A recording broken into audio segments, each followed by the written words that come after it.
इसीलिए तुलसीदास जी ने समझने के बाद कहा कि सिया राम में सब जग जाना करहूँ प्रम, मैं किससे कहूँ कि तू दूसरा है, सबके अंदर वो राम है। तेरा साही तुझ में है, ये बात कि तेरा साही तुझ में है, जान सके तो जान, जिसका तू सुमरन करे सो तू आप ही आप, तू किसका सुमरन करे तू तो आप ही आप। के नियरे है ताई दूर बतावे, यानी मतलब पास है जिसे दूर बतावे। दूर की बात निराशी, क्योंकि दूर तो है ही नहीं, वो तो पास में है। मोको कहाँ ढूंढे बंदे, मैं हूँ तेरे पास में।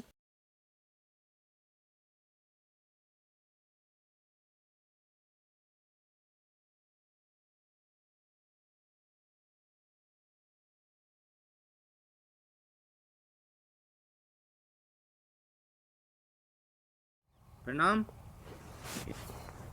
एक साधक का प्रश्न है कि ज्ञान हजारों तरह का चल रहा है और कबीर पंथ में भी कई तरह का ज्ञान चल रहा है, जिसमें क्या साधक थोड़ा उलझन महसूस कर रहा है स्वयं को कि ये सत्य है, किसको सत्य बताएं, किसको असत्य बताएं, कौन सही बात बता रहा है, कौन सा साधना सत्य है, कौन सी भक्ति सत्य है। तो इसमें एक उलझन सी महसूस हो रही है साधक को। तो इसमें क्या भटकाव जैसा वो साधक अपने आप को समझ रहा है। तो इसमें साधक को सर्वप्रथम क्या करना चाहिए और कैसे अपनी उलझन को दूर करना चाहिए, जिससे वो सत्य मार्ग पे चले और परमात्मा की यात्रा को और स्वयं की जिज्ञासा को शांत करे। तो उसके बारे में बताएं। वास्तव में ये प्रश्न जो है बहुत जरूरी था और बहुत बढ़िया प्रश्न पूछा है तूने, क्योंकि इससे के ही साधक जो भ्रम में पड़े हुए हैं कि क्या करें क्या नहीं करें, कितने मत पंथ चल रहे हैं, कितने कबीर थे, क्या था, किसी का कोई समझ में नहीं आ रही। जबकि कबीर साहब उस अमरलोक से सिर्फ जीव को चेताने के लिए, मुक्ति का मार्ग दिखाने के लिए इस धरातल पे पधारे। आज से 600 वर्ष पहले धनी धर्मदास साहब को मिले और धनी धर्मदास साहब को ही ये बात बताई। उनने पूछा कि भाई आप वहाँ से क्यों आए, क्या ज़रूरत थी। तो उनने कहा कि ये जितने भी भवसागर में, इस मृत्यु लोक में जो जीव हैं, ये सब सत्य पुरुष के हंस स्वरूप थे, जो यहाँ आकर के काल माया के चक्कर में, ये इस मोह माया में उलझ करके अपने आप को भूल चुके हैं। इसलिए इनको चेताने के लिए मैं उस सत्य लोक से इस मृत्यु लोक में आया। और मैंने जब यहाँ देखा कि जीव तो बहुत दुखी है सब। अब मैं शॉर्ट में उस चीज़ को सुना रहा हूँ कि सबसे पहले उनने पात्र देखा कि उस ज्ञान का पात्र कौन है जो इस ज्ञान को बढ़ा सके। क्योंकि यहाँ 4 बात 6 7 18 पुराण, पूजा पाठ, नित्य नियम, नाना प्रकार का प्रपंच घड़ रखा था।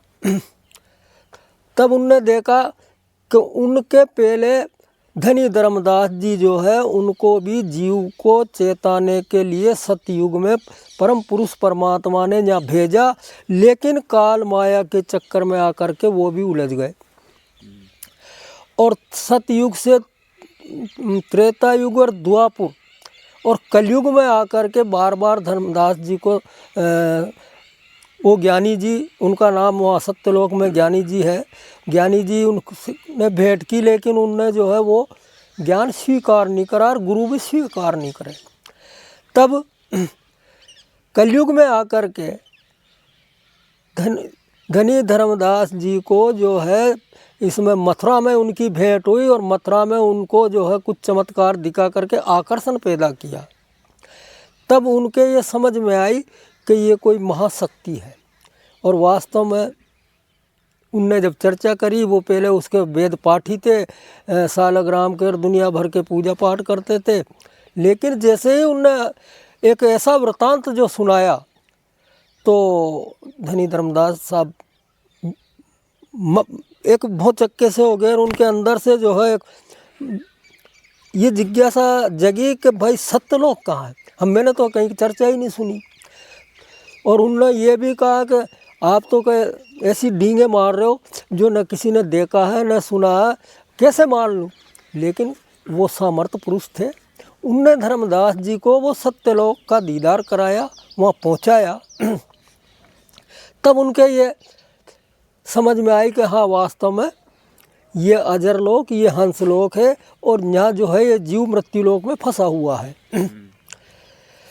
फिर उन्होंने कहा कि भाई जीवों को मुक्ताने के लिए इस पंथ की, धर्म पंथ की, सत्य पंथ की स्थापना करना चाहता हूँ मैं, तो ये जिम्मेदारी आपको लेना पड़ेगा।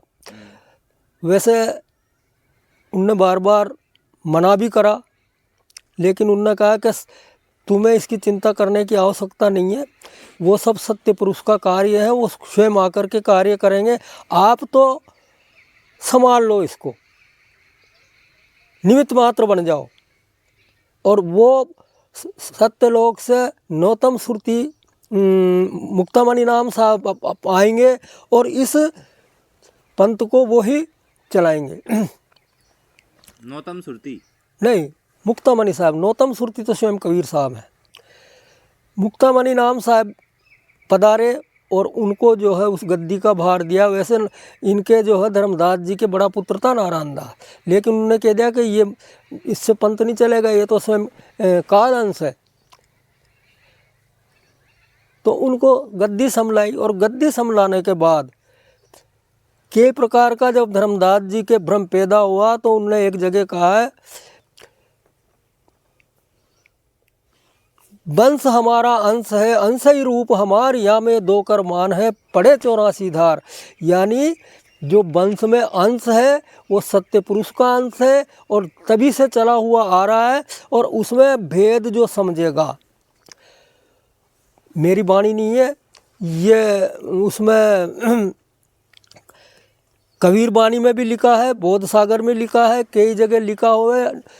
जितने भी जो है कबीरपंथी उस कबीर सागर में इस बात को देख लें अच्छी तरह, क्योंकि ये स्वयं परमात्मा कबीर साहब ने बोला है कि जब तक जो सत्य पुरुष का अंश है मुक्तामणि नाम साहब, और उनको उनने गद्दी सौंपी है, सारा ज्ञान जो है उन्हीं को बताया है। आज तब से जब जब भी जो भी विघ्न आए हैं, स्वयं कबीर साहब ने अपना किसी भी प्रकार से वहाँ का विघ्न समाप्त किया है। और भाई ये अभी जितने भी है वैसे सबने दुकानें खोल रखी है, कोई सार नाम दे रहा है, कोई क्या कर रहा है, कोई मुक्ति का नाम दे रहा है, लेकिन वो वस्तु ऐसी है। सबसे प्रथम सार नाम की चर्चा धनी धर्मदास जी से की, और वो धर्मदास जी से जब सार नाम की चर्चा की तो आज बांधवगढ़ में वो स्थान है जिस जगह धर्मदास जी को सार नाम दिया उनने, जो गुप्त वस्तु है। वो एक अंदर कुआं खोद के अंदर जा कर के उस सार नाम को दिया। आज तो जो है संत उसको चौड़े में फेंक रहे हैं, जैसे फोकट में ही कोई वस्तु आई हो। इस तरीके से हर किसी के पास सार नाम, सार नाम, सार नाम। अगर सार नाम का किसी को संशय है तो कबीर सागर को उठा के देख ले, उसमें वैसे तो पहले ही पेज में फर्स्ट में लिखा सार नाम है सार, बूझो संत विवेक कर, उतरो भवजल पार। इसमें देखो, इस पुस्तक में भी पहले लिखा हुआ है। लिखा है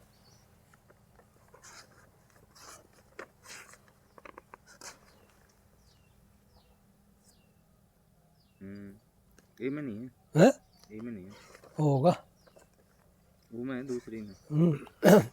तो अब सार वस्तु सभी मत पंथों में दे रहे हैं, कहीं भी चले जाओ आजकल चर्चा सार नाम की हो रही है।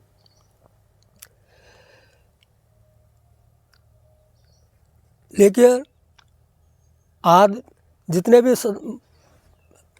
मतपंथ चल रहे हैं उनको अच्छी तरह कबीर सागर को देखना चाहिए। मैं किसी की बुराई या एक पक्ष की बात नहीं करता हूँ। कबीर सागर में अच्छी तरह देखो और उसकी सेंध को समझ करके, और शिष्यों को जितने भी जो है मुक्ति मार्ग के लिए जो अग्रसर है, थोड़ा शास्त्रों का भी अनुसरण करें, इनको भी देखें, और जो अनुभवी संत हैं उनसे भी चर्चा की जाए ताकि उस भेद का पता पड़े। क्योंकि सार नाम के बगैर मुक्ति नहीं है। जब लग सार नाम नहीं मिलेगा मुक्ति असंभव है। और वो अनुभवी संत उसको प्रकट करते हैं।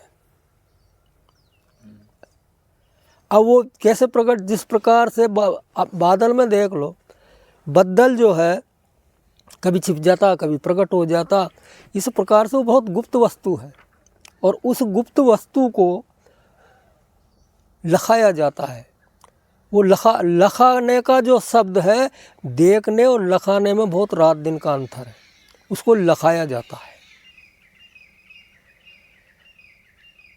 तो सभी से मेरा आग्रह है कि कबीर सागर का अवलोकन करें। वो आगे बोलो ना, सत्य वस्तु है शिखर पर, बूझो संत विवेक कर जान कैसी है। वो तो निकल गई दिमाग में, सब आपने ना शॉर्ट में बता दी। बूझो संत विवेक कर, इन पूरा कर लो बस 2-3 मिनट।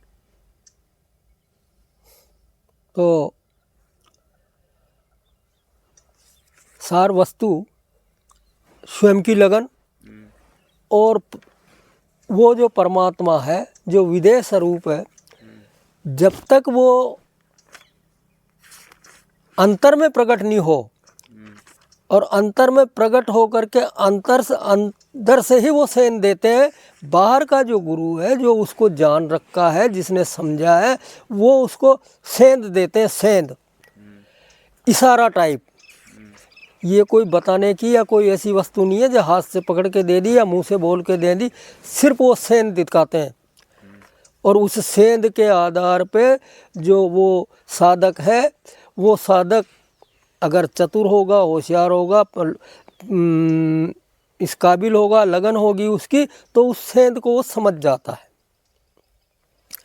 साहेब बंदगी बस। प्रणाम। एक साधक का प्रश्न है कि ज्ञान हजारों तरह का चल रहा है और कबीर पंथ में भी कई तरह का ज्ञान चल रहा है, जिसमें क्या साधक थोड़ा उलझन महसूस कर रहा है स्वयं को कि ये सत्य है, किसको सत्य बताएं, किसको असत्य बताएं, कौन सही बात बता रहा है, कौन सा साधना सत्य है, कौन सी भक्ति सत्य है। तो इसमें एक उलझन सी महसूस हो रही है साधक। तो इसमें साधक को सर्वप्रथम क्या करना चाहिए और कैसे अपनी उलझन को दूर करना चाहिए, जिससे वो सत्य मार्ग पे चले और परमात्मा की यात्रा को और स्वयं की जिज्ञासा को शांत करे। तो उसके बारे में बताएं। वास्तव में ये प्रश्न जो है बहुत ज़रूरी था और बहुत बढ़िया प्रश्न पूछा है तूने, क्योंकि इससे के ही साधक जो भ्रम में पड़े हुए हैं कि क्या करें क्या नहीं करें, कितने मतपंथ चल रहे हैं, कितने कबीर थे, क्या था, किसी का कोई समझ में नहीं आ रही। जबकि कबीर साहब उस अमरलोक से सिर्फ जीव को चेताने के लिए, मुक्ति का मार्ग दिखाने के लिए इस धरातल पे पधारे। आज से 600 वर्ष पहले धनी धर्मदास साहब को मिले और धनी धर्मदास साहब को ही ये बात बताई। उनने पूछा कि भाई आप वहाँ से क्यों आए, क्या ज़रूरत थी। तो उनने कहा कि ये जितने भी भवसागर में, इस मृत्यु लोक में जो जीव हैं, ये सब सत्य पुरुष के हंस स्वरूप थे, जो यहाँ आकर के काल माया के चक्कर में ये इस मोह माया में उलझ करके अपने आप को भूल चुके हैं। इसलिए इनको चेताने के लिए मैं उस सत्य लोक से इस मृत्यु लोक में आया। और मैंने जब यहाँ देखा कि जीव तो बहुत दुखी है। अब मैं शॉर्ट में उस चीज़ को सुना रहा हूँ कि सबसे पहले उनने पात्र देखा कि उस ज्ञान का पात्र कौन है जो इस ज्ञान को बढ़ा सके। तब उनने देखा कि उनके पहले धनी धर्मदास जी जो है, उनको भी जीव को चेताने के लिए सतयुग में परम पुरुष परमात्मा ने यहाँ भेजा, लेकिन काल माया के चक्कर में आकर के वो भी उलझ गए। और सतयुग से त्रेता युग और द्वापुर और कलयुग में आकर के बार बार धर्मदास जी को वो ज्ञानी जी, उनका नाम वहाँ सत्यलोक में ज्ञानी जी है, ज्ञानी जी उनने भेंट की, लेकिन उनने जो है वो ज्ञान स्वीकार नहीं करा और गुरु भी स्वीकार नहीं करे। तब कलयुग में आकर के धनी धर्मदास जी को जो है इसमें मथुरा में उनकी भेंट हुई और मथुरा में उनको जो है कुछ चमत्कार दिखा करके आकर्षण पैदा किया। तब उनके ये समझ में आई कि ये कोई महाशक्ति है। और वास्तव में उनने जब चर्चा करी, वो पहले उसके वेद पाठी थे, लेकिन जैसे ही उनने एक ऐसा वृतांत जो सुनाया तो धनी धर्मदास साहब एक भौचक्के से हो गए और उनके अंदर से जो है ये जिज्ञासा जगी कि भाई सत्यलोक कहाँ है, मैंने तो कहीं चर्चा ही नहीं सुनी। और उन्होंने ये भी कहा कि आप तो ऐसी डींगे मार रहे हो जो न किसी ने देखा है न सुना है, कैसे मान लूँ। लेकिन वो सामर्थ्य पुरुष थे, उनने धर्मदास जी को वो सत्यलोक का दीदार कराया, वहाँ पहुँचाया। तब उनके ये समझ में आई कि हाँ वास्तव में ये अजर लोक, ये हंस लोक है और यहाँ जो है ये जीव मृत्यु लोक में फंसा हुआ है। फिर उन्होंने कहा कि भाई जीवों को मुक्ताने के लिए इस पंथ की, धर्म पंथ की, सत्य पंथ की स्थापना करना चाहता हूँ मैं, तो ये जिम्मेदारी आपको लेना पड़ेगा। वैसे उनने बार बार मना भी करा, लेकिन उनने कहा कि तुम्हें इसकी चिंता करने की आवश्यकता नहीं है, वो सब सत्य पुरुष का कार्य है, वो स्वयं आकर के कार्य करेंगे, आप तो संभाल लो, इसको निमित्त मात्र बन जाओ। और वो सत्यलोक से नौतम श्रुति मुक्तामणि नाम साहब आएंगे और इस पंथ को वो ही चलाएंगे। नौतम श्रुति नहीं, मुक्तामणि साहब, नौतम श्रुति तो स्वयं कबीर साहब हैं। मुक्तामणि नाम साहब पधारे और उनको जो है उस गद्दी का भार दिया। वैसे इनके जो है धर्मदास जी के बड़ा पुत्र था नारायण दास, लेकिन उन्होंने कह दिया कि ये इससे पंथ नहीं चलेगा, ये तो स्वयं काल अंश है।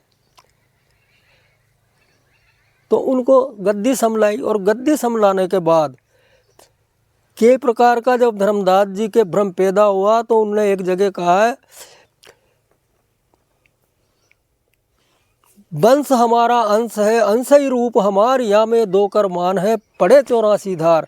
यानी जो वंश में अंश है वो सत्य पुरुष का अंश है और तभी से चला हुआ आ रहा है, और उसमें भेद जो समझेगा, मेरी वाणी नहीं है ये, उसमें कबीर वाणी में भी लिखा है, बोध सागर में लिखा है, कई जगह लिखा हुआ है। जितने भी जो है कबीरपंथी उस कबीर सागर में इस बात को देख लें अच्छी तरह, क्योंकि ये स्वयं परमात्मा कबीर साहब ने बोला है कि जब तक जो सत्य पुरुष का अंश है मुक्तामणि नाम साहब, और उनको उनने गद्दी सौंपी है, सारा ज्ञान जो है उन्हीं को बताया है। आज तब से जब जब भी जो भी विघ्न आए हैं, स्वयं कबीर साहब ने अपना किसी भी प्रकार से वहाँ का विघ्न समाप्त किया है। लेकिन वो वस्तु ऐसी है, सबसे प्रथम सार नाम की चर्चा धनी धर्मदास जी से की, और वो धर्मदास जी से जब सार नाम की चर्चा की तो आज बांधवगढ़ में वो स्थान है जिस जगह धर्मदास जी को सार नाम दिया उनने, जो गुप्त वस्तु है। वो एक अंदर कुआं खोद के अंदर जा कर के उस सार नाम को दिया। अगर सार नाम का किसी को संशय है तो कबीर सागर को उठा के देख ले, उसमें वैसे तो पहले ही पेज में फर्स्ट में लिखा सार नाम है सार, बूझो संत विवेक कर, उतरो भवजल पार। इसमें देखो, इस पुस्तक में भी पहले लिखा हुआ है, लिखा है। कबीर सागर में अच्छी तरह देखो और उसकी सेंध को समझ करके, और शिष्यों को जितने भी जो है मुक्ति मार्ग के लिए जो अग्रसर है, थोड़ा शास्त्रों का भी अनुसरण करें, इनको भी देखें, और जो अनुभवी संत हैं उनसे भी चर्चा की जाए ताकि उस भेद का पता पड़े। क्योंकि सार नाम के बगैर मुक्ति नहीं है। जब लग सार नाम नहीं मिलेगा मुक्ति असंभव है, और वो अनुभवी संत उसको प्रकट करते हैं। अब वो कैसे प्रकट, जिस प्रकार से आप बादल में देख लो, बदल जो है कभी छिप जाता कभी प्रकट हो जाता, इस प्रकार से वो बहुत गुप्त वस्तु है और उस गुप्त वस्तु को लखाया जाता है। वो लखाने का जो शब्द है, देखने और लखाने में बहुत रात दिन का अंतर है, उसको लखाया जाता है। सार वस्तु स्वयं की लगन और वो जो परमात्मा है, जो विदेह स्वरूप है, जब तक वो अंतर में प्रकट नहीं हो और अंतर में प्रकट हो करके अंदर से ही वो सेंध देते हैं। बाहर का जो गुरु है, जो उसको जान रखा है, जिसने समझा है, वो उसको सेंध देते हैं, सेंध, इशारा टाइप। ये कोई बताने की या कोई ऐसी वस्तु नहीं है जो हाथ से पकड़ के दे दी या मुंह से बोल के दे दी, सिर्फ वो सेंध दिखाते हैं। और उस सेंध के आधार पे जो वो साधक है, वो साधक अगर चतुर होगा, होशियार होगा, इस काबिल होगा, लगन होगी उसकी, तो उस सेंध को वो समझ जाता है। पहले ये विचार करो कि देखने वाला जो है और दिखने वाला, तो देखने वाला पावरफुल है, दिखने वाला नहीं। इसीलिए जो कुछ दिखता है वो माया है, जो देख रहा है वो स्वयं है। उस जो देख रहा है उसको समझना चाहिए कि वो जो दृश्य देख रहा वो दृश्य है, जो दिखता है वो दृश्य है। आई समझ में? वो दृश्य है। ज्योति दिखे या प्रकाश दिखे, जो भी वस्तु दिखे वो दृश्य है और वो देखने वाला दृष्टा है। इसीलिए देखने वाला दृश्य, दृष्टा और दृश्यमान, दृश्य। तो जो देख रहा है उसे समझो कि वो कौन है। साक्षी, साक्षी नहीं है, वो जो देखने वाला है वो ही सब कुछ है। जो देख रहा वो पावरफुल है, वही पावरफुल है, जिसके लिए कि नहीं ईश्वर अंश जीव अविनाशी, जो वो इसमें जो अविनाशी पुरुष है उसके बगैर वो देख नहीं सकता, और जो दिखता है वो दृश्य है। अब होता क्या कि कोई समाधि में, कोई चक्रों के सुमन में या मन की कल्पना में, ध्यान में जैसा विचार करेगा उसके संकल्प के द्वारा उसे वो ध्यान में नजर आ जाएगा। अब वो खेल किसका है? वो मनमाया का खेल है। मनमाया उसे भ्रम करना चाहती है, लेकिन ये समझो कि जो दिखता है वो माया है और जो देख रहा वो स्वयं। स्वयं का मतलब निज स्वरूप है और निज स्वरूप का मतलब परमात्मा स्वरूप है। इस भ्रम को सबको निकाल देना चाहिए कि जो मैंने साधना में देखा वो सत्य है, वो सत्य नहीं है। सत्य तो तुम स्वयं हो, ये तुम स्वयं हो सत्य। जो दिखता है वो सत्य नहीं है। अब ये बात अगर किसी के समझ में नहीं आए तो ये तो सत्संग में जाओ, उठो बैठो खूब, और जब परमात्मा की कृपा होगी तब समझ में आएगा कि जो दृश्य दिख रहा वो माया है और देखने वाला जो है वो सबसे ऊपर है। अब इसके विषय में तो ज़्यादा और कुछ बोलने की ज़रूरत है नहीं है कि दृश्य और देखने वाला कि इसमें जो वो साधना कर करके और उनको जो दृश्य देखता है उसमें मगन हो जाते हैं कि आज तो मैंने जो है परमात्मा के दर्शन कर ली, आज तो मैंने ये कर ली। अरे परमात्मा इतनी छोटी चीज़ नहीं है जिसके आप दर्शन कर लोगे। पहले तो परमात्मा को समझना पड़ेगा कि परमात्मा है कौन, जिसके लिए कि आत्मा सो ही परमात्मा, और तेरा साही तुझ में है। ये बात कि तेरा साही तुझ में है, जान सके तो जान। अब वो तो तुझ में है, जो देख रहा उसमें है, तो देखने वाला परमात्मा हुआ, और जो दिख रहा है वो तो प्रकृति का अंश है। तो इसमें इसलिए ये भ्रम, इस भ्रम को जब तक भ्रम है बुद्धि में, विवेक में, जब तक भ्रम है वो इस दृश्य में अटका रहेगा। उस दृश्य को छोड़ दो और अपने आप में स्वयं आ जाओ, क्योंकि वो स्वयं ही देखने वाला ही पावरफुल है और दिखने वाला। तो अब मतलब वो सहज स्थिति में सुमरन करे, क्या करे तो जिससे आगे बढ़े। भाई ये तो वही बात, वो तो जो हो रहा है। हाँ, इसके लिए दया का भाव रखना पड़ेगा, सत्यभाषी बनना पड़ेगा। सपने में भी मेरे मुंह से झूठ ना निकले और सपने में भी मेरे से किसी जीव का हिंसा ना हो। मैं सबसे मैत्री और प्रेम भाव करूं। कोई कैसा भी अपराध कर दे मैं उसे क्षमा करूं। ये जो उस परम पिता परमात्मा के गुण हैं उनको धीरे धीरे एक साधे सब सदेर सब साधे सब जाए। दया और सत्य को साध लिया जिस उसके सारे गुण ऑटोमेटिक आ जाएंगे।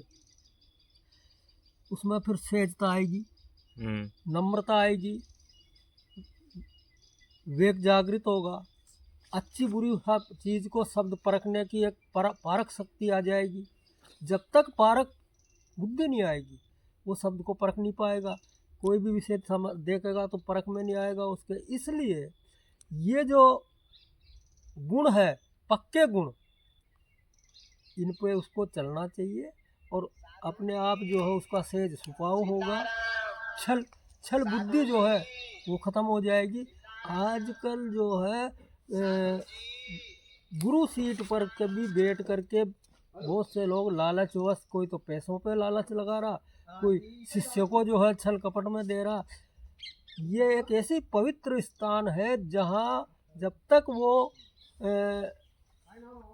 छल कपट रेनी गेनी सारी चीज़ें दुरुस्त नहीं करेगा, सहजता में नहीं आएगा, निर्मलता में नहीं आएगा, तब तक वो ज्ञान जो है समझ में नहीं आएगा। और इस शरीर का बैलेंस बनाने के लिए और जो पूर्व कर्म को नष्ट करने के लिए सुमरन करते रहो। लेकिन जिसके लिए कह दी तू जिसका सुमरन करे तो है आप ही आप।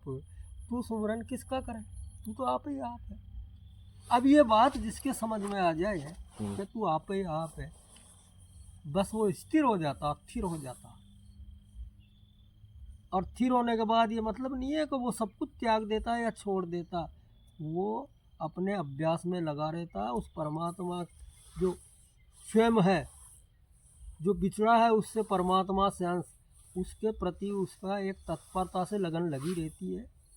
क्योंकि ये है, ये और परमात्मा दो विभाग को वो एकाकार करने के प्रश्न में रहता और वो एकाकार हो जाता। दो कहूँ तो है नहीं, रेक कहूँ तो गारी, है जैसा तैसा कहत कबीर विचार। तो कम से कम अग्र जो नासिका है इसके अग्रभाग पे ध्यान करना चाहिए ताकि ध्यान जम जाए और वो सहज में आ जाए, सहजता में आ जाए, उसका भटकाव खत्म हो जाए।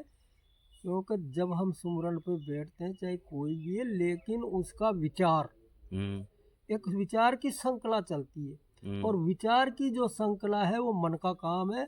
हम उस विचार को यथार्थ मान लें, ये बहुत बड़ी भूल है। ये सारा खेल मन करता है। वो अवस्था है शून्य अवस्था। अगर जिस टाइम शून्य अवस्था हो जाए, कोई विचार नहीं आए, उस टाइम समझ लो कि आपके अंदर सहजता आ चुकी है। और कई समय ऐसा होता है जब वो सहजता आ जाती है, मुख से कोई बात निकल जाती है वो सत्य हो जाती है। तो सहजता बड़ी आवश्यक है। विचारों से मौन होना, विचारों से मौन, बोल भाषा का नहीं, विचारों का मौन। क्योंकि जैसे ही आंख मीचते हैं विचार उतरते हैं, बार बार विचार उतरते हैं। हाँ तो ध्यान कर, इससे घबराना भी नहीं है, आने दो विचारों को। एक रोज तो विचार थक जाएंगे, मन भी थक जाएगा और मन की दिशा पलट जाएगी। क्योंकि मन की दिशा पलटना है, धारा मोड़ना है, धारा मोड़नी है, अमन हो जाएगा मन। जैसे ही मन की धारा मुड़ेगी वो स्वयं में लीन हो जाएगा, या फिर वो उसके अंशी में लीन हो जाएगा। क्योंकि वो फिर देख लेगा कि अब ये बस की बात नहीं है और ये तो मानता नहीं है। मन भी जिस प्रकार से कोई कार्य करते, एक तत्परता करता और दूसरा उसमें विघन डालता और वो विघन की नहीं सुनता, तो फिर सोचता सामने, अरे कि यार छोड़ो, ये तो मानता ही नहीं है। इस प्रकार से मन हताश हो जाएगा, फिर विचार भी उसके आना बंद हो जाएंगे। और जिस रोज विचार बंद हो जाए उस रोज समझ लो कि मन अब परास्त हो गया। संत की पहली सीढ़ी जो स्टार्ट होती है उसमें सारा प्रकृति और रचना जब शून्य हो जाती है तब संत मार्ग की सीढ़ी पहली चालू होती है, जहाँ विषय विकार प्रकृति जन्य जितने भी, वैसे उस मार्ग पे चलने के लिए क्या कि लोगों में बड़ी एक चिढ़ सी पैदा हो जाती है। क्यों? क्योंकि जब तक हम प्रकृति की वस्तु या जितने भी जो अंग हैं उनको मानते हैं, जब तक हमारा ध्येय उनके प्रति रहता, हम उस परम तत्व को समझने में बहुत कठिनाई आती है। क्यों? कि वो परम तत्व विदेश स्वरूप जो परमात्मा है, देह से परे, देह से परे भी है और संपूर्ण प्रकृति से परे है। माया त्रिगुण से परे है, 5 तत्व और 3 गुणों से जो परे है, जो न आता न जाता, जो आता है जाता है, जो माया है। आवे जावे संतोष हो माया। अब माया भक्ति का अंग भी वैसे संतों ने आगे जिस गुप्त भेद की बात चर्चा की है, तो इस भक्ति को भी ये भी माया है, वाणी भी माया है और काया भी माया है। अब वो गुप्त जो रहस्य है, उस गुप्त रहस्य को प्रकट संत क्यों नहीं करते कि उसको प्रकट करने के बाद उससे लोग घृणा करने लग जाएंगे। वो जैसे ही प्रकट करेगा कोई मानेगा ही नहीं। अरे कहीं ऐसा हो सकता है? क्योंकि वो गुप्त भेद बड़ा सूक्ष्म है, झीना है और सब कुछ ज्ञान का सुपड़ा साफ हो जाता है वहाँ। इसलिए संत उसको छिपा के रखते हैं। जो वास्तव में जिज्ञासु शिष्य होता है उसे वो एकांत में वो वस्तु लखाते हैं, क्योंकि वो मुक्ति का मार्ग ये जितने भी जो सत्संग चर्चा चल रही उससे परे है। वो एक भेद है, एक रास्ता है, जिसके बारे में एक वस्तु है। वो बोल रहे हो, तू किसको ढूंढे, तू तो आप ही आप। और वो तो है ही, जिसका तू सुमरन करे सो तू आप ही आप। तू किसका सुमरन करे, तू तो आप ही आप। अब यहाँ सुमरन भी जो है गौण कर दिया, सुमरन भी बंद कर दिया। अब सुमरन मुख से भी होता है, जिब्या से होता है, श्वासा से होता और निश्वासा से भी होता है। और निश्वासा के बाद, निश्वासा का मतलब है कि न होंठ हिलता, न कंठ हिलते, न कुछ नहीं, सिर्फ एक याद। सुबह सुमरन नहीं होता, वो याद रहती है, स्मृति रहती है। और स्मृति किसकी रहती है? यह स्मृति अपने निज स्वरूप की स्मृति करना है कि मैं कहाँ क्यों आया हूँ और मैं क्या था और क्या करने आया हूँ और क्या कर रहा हूँ। ये स्मृति से उसे जागृति होती है। गुरु भेद भाई विचार करते करते कोई बता देगा कि तू मर जीवा नहीं था। इस मृत्यु लोक में आकर के सब जन्म ले रहे और मर रहे। आत्मा अजर है, अमर है। अजर अमर है तो उसका देश भी अजर अमर है।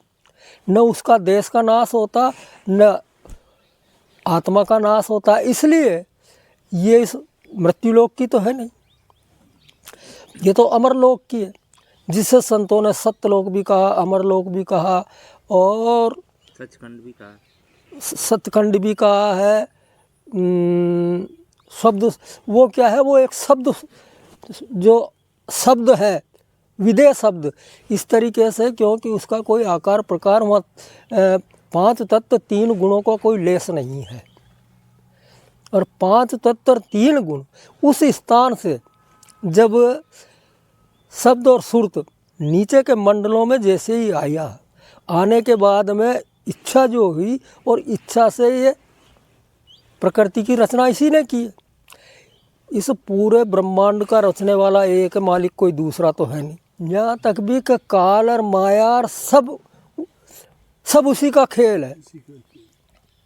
अब प्रश्न ये उठता कि जैसे सोने का जो एक ढेर डला होता, उसके आपके समझ में आए इस पर भिन्न भिन्न गहने बना सकते हो। इसी प्रकार जो इसने सुरती में इतना पावर है, ये सारे खंड ब्रह्मांड की रचना करी। आज हम जो देख रहे हैं बड़े बड़े वाहन, मोबाइल, चंद्रयान पर पहुंच रहे हैं, ये सारा खेल सुरती का है और वो सबके अंदर है। और जिसने उस सुरती को नखारा यानी उसको मंजन किया, जो जो उस सुरती का मंजन करा वो निर्माण करती हुई चली। यानी उसको समेटा नहीं है, विकास किया। समेटना मुक्ति का मार्ग है और ये फैलाव करना विकास है।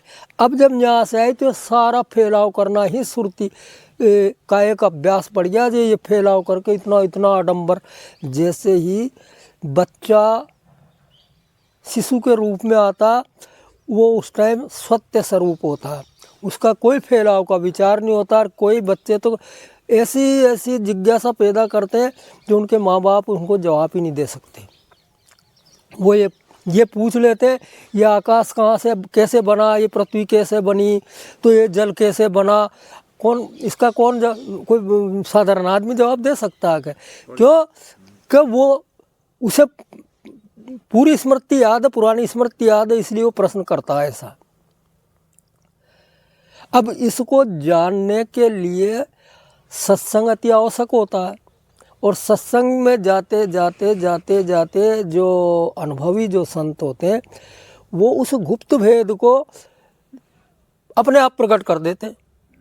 सामने वाले की जिज्ञासा, उसका प्रेम और व्यवहार देख करके और वो प्रकट कर देते हैं। और प्रकट करने के बाद जो उसकी दौड़ है, जिसके लिए कहा कि दौड़ सके तो दौड़ ले, जब लग थारी दौड़, दौड़ थका धोखा मिटे वस्तु ठोर की ठोर। तो उसकी दौड़ समाप्त हो जाती है, न कहीं आना न कहीं जाना, आपे में आप समाना। तो ये गुप्त भेद की लास्ट स्टेज है। अब जिस प्रकार से भाई वो वैसे अटपट ज्ञान कबीर का झटपट लखा न जाए, और जो कोई ही झटपट लखे तो खटपट सब मिट जाए। अब वो चक्की का जो उदाहरण है कि चलती चक्की देख के रहा कबीरा रोए, और दो पाटों के बीच में साबुत बचा न कोई। और साबुत तो सो ही बचा जो कीला के तन होए, यानी कीला जो उसमें है उससे के किनारे जो चल जाता वो साबुत बत्ता, ऐसा साकी में लोग संत कहते हैं। लेकिन जो माई है जिसे वो आटा पीसने वाली है, इसी प्रकार से वो जो आदि शक्ति जो आद्या माई है, जो महामाया बन के बैठी है, वो जन्म मृत्यु का चक्कर वो अदृश्य शक्ति है। वो अच्छे साधक को नीचे पटक देती है। जिस प्रकार से वो माई दाई जो होती है पीसने वाली, वो एक पहले कपड़ा होता था और वो सब दानों को इधर उधर करके इस तरीके से पीस दिया करती थी। अब उसके लिए गुरु जो सेन देता है तब ये है कि उचट बाहर तन हो, दो पाटों से जब चलती चकिया देख के और वो भयभीत होके और वो पाटों से उचट के जो दाना बाहर चल जाता उसका कुछ नहीं बिगड़ता, अमर हो जाता है। वो तो उस जो महामाया उससे चक्कर से बाहर निकल गया। अब ये जो उछट जो ज्ञान है, अब ये कह का साहब अब मैं तो उचट ज्ञान होना, इसके लिए बहुत बड़ा त्याग करना पड़ता है। सबको मान्यता आपको हटाना पड़ेगा जब जाकर के आप उचट के बाहर होगे। ये अंतिम स्थिति है। अंतिम स्थिति क्यों? जब ज्ञान में उसे समझने आएगा कि एक है, एक ने जो रचना की है वो आज इस छोटे से जीव में भी उसी का अंश है, दूसरा कोई नहीं। इसीलिए तुलसीदास जी ने समझने के बाद कहा कि सिया राम में सब जग जाना करहूँ प्रम। मैं किससे कहूँ कि तू दूसरा है, सबके अंदर वो राम है। वो आत्मा अंश ही उसी के अंदर परमात्मा है। वही आत्मा राम सब घट है। वो तो सब घट में वो कि ये चेतन साधना है। जितने भी जो चेतन प्राणी है वो परम तत्व सब में समाया हुआ है। अब वो उस टाइम जब वो थे उनके अंदर था, वो चेतन तत्व था। श्री कृष्ण ने अर्जुन से क्या कब बोला, है अर्जुन ये जितने भी जो खड़े हैं ये सारी सेनाएं और तूर में ये पांच तत्व का जो पुतला है ये नहीं था, और तेरे और मेरे कितने ही जन्म हो चुके हैं, लेकिन मैं जानता हूँ तू नहीं जानता है। तो यही वेद गुरु देते हैं, सभी में आत्मा देखने का। सभी में आत्मा देखना, तभी आत्मज्ञान होगा। आत्मज्ञान बिना नर भटके, कोई मतरा कोई काशी, मोई सुन सुन आवे हांसी। मतलब दुनिया जब तक आत्मज्ञान नहीं होगा वो भटकता रहेगा। और ये भेद तभी और बचेगा। आत्मा जिसके लिए कहा कि नियरे है ताई दूर बतावे, यानी एमपी का शब्द है ये। नियरे का मतलब पास है, जिसे दूर बतावे, दूर की बात निराशी, क्योंकि दूर तो है ही नहीं, वो तो पास में है। मोह को कहाँ ढूंढे बंदे, मैं हूँ तेरे पास में, ना मंदिर में ना मस्जिद में ना काशी कैलाश में, मैं तो तेरे पास हूँ। जबकि शास्त्रों में भी कह रखा, सेन तो दे रखी है, कोई बाहर नहीं है, तेरे अंदर है। तो भेद तो यही है कि वो जो अलग अलग देख रहा है सबको, तो उन सब में एक आत्मा का ही विस्तार देके यही सबसे बड़ा भेद गुरु देते हैं। जब तक स्थिर दृष्टि नहीं होगी उसकी, स्थिर ज्ञान प्रकट नहीं होगा। एक कबीर साहब में एक पुस्तक है स्थिर बोध, उसमें सारा स्थिरता की रहनी गहनी बता रखी कि स्थिर ज्ञान कैसे आएगा। और जब तक स्थिर ज्ञान नहीं आवे तब तक वो स्थिर नहीं होगा। जैसे आप ये मानो, उदाहरण के तौर पे एक कांच होता, कांच, और उस सूर्य की तरफ न्यू करके उसे ऐसा स्थिर करके उससे फोक्स बांधा जाता है जो अग्नि जल जाती है, अग्नि जल जाती है। इसी प्रकार आपके अंदर वो पावर है, पावर जब आओगा जब तक स्थिर नहीं आएगी, और स्थिरता जैसे ही आएगी आपके अंदर वो पावर आने लग जाएगा। ठीक है। तो स्थिरता, सुमरन, नाम और गुरु कृपा, 3 चीज है। नाम का सुमरन और गुरु की कृपा और शिष्य की लगन। साहेब बंदगी